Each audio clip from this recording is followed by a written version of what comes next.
Halo teman-teman, pada video kali ini saya akan menjelaskan tentang bahaya anemia. Yang pertama, pengertian dari anemia. Anemia merupakan kondisi medis yang terjadi ketika jumlah sel darah merah dalam tubuh lebih rendah dari jumlah normal. Sel darah merah adalah sel darah yang bertanggung jawab untuk mengirimkan oksigen dari paru-paru ke seluruh tubuh.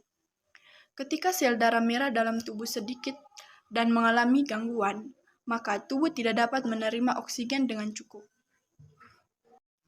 Berikutnya, penyebab anemia. Anemia terjadi ketika tubuh kekurangan sel darah merah sehat atau hemoglobin. Akibatnya, sel-sel dalam tubuh tidak dapat cukup oksigen dan tidak berfungsi secara normal atau hipoksemia. Secara garis besar, anemia terjadi akibat 3 kondisi berikut. Yang pertama, produksi sel darah merah yang kurang. Yang kedua, kehilangan darah secara berlebihan. Dan yang ketiga, hancurnya sel darah merah yang terlalu cepat. Patofisiologi dari anemia. Yang pertama, anemia hemoragik akut. Pemulihan volume darah dengan cairan intraseluler dan ekstraseluler dapat mengecerkan sel darah merah atau RBC yang tersisa. Yang kedua, kekurangan kadar O2. Kekurangan kadar O2 dapat menyebabkan kegagalan sumsum tulang sehingga darah tidak bisa menyuplai. Yang ketiga, anemia defisiensi besi. Anemia defisiensi besi terjadi ketika permintaan zat besi tubuh melebihi pasokannya. Kondisi ini menyebabkan sel darah merah yang terbentuk berukuran lebih kecil atau mikrositik, dengan warna lebih muda hipokromik. Yang keempat, penurunan jumlah RBC. Penurunan jumlah RBC dapat disebabkan oleh kehilangan darah, peningkatan kerusakan RBC atau hemolisis, atau penurunan produksi RBC.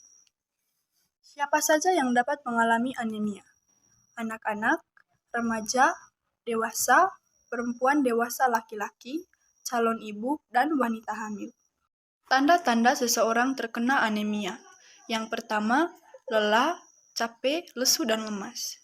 Yang kedua, pucat pada wajah dan telapak tangan. Yang ketiga, pusing dan penglihatan berkunang-kunang.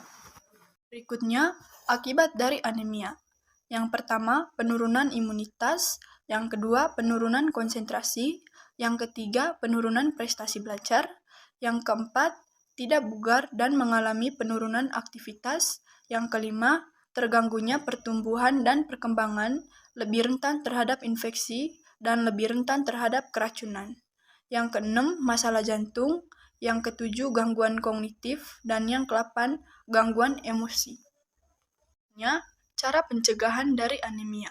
Yang pertama, konsumsi makanan kaya akan zat besi seperti daging, ikan, kacang-kacangan, dan sayur hijau.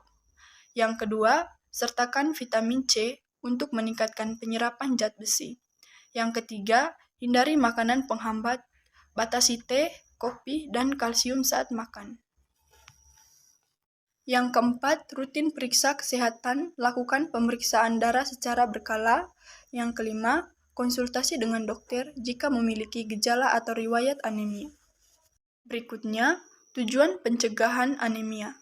Tujuan dari pencegahan anemia adalah untuk menjaga kesehatan tubuh agar tidak mengalami kekurangan sel darah merah atau sel darah merah yang tidak berfungsi dengan baik. Yang terakhir, manfaat pencegahan anemia. Pencegahan anemia dapat membawa manfaat di antaranya mengurangi resiko anemia pada remaja putri, mencegah lahirnya bayi stunting, membentuk generasi muda yang sehat dan berdaya saing, dan membantu mendeteksi penyakit sejak dini.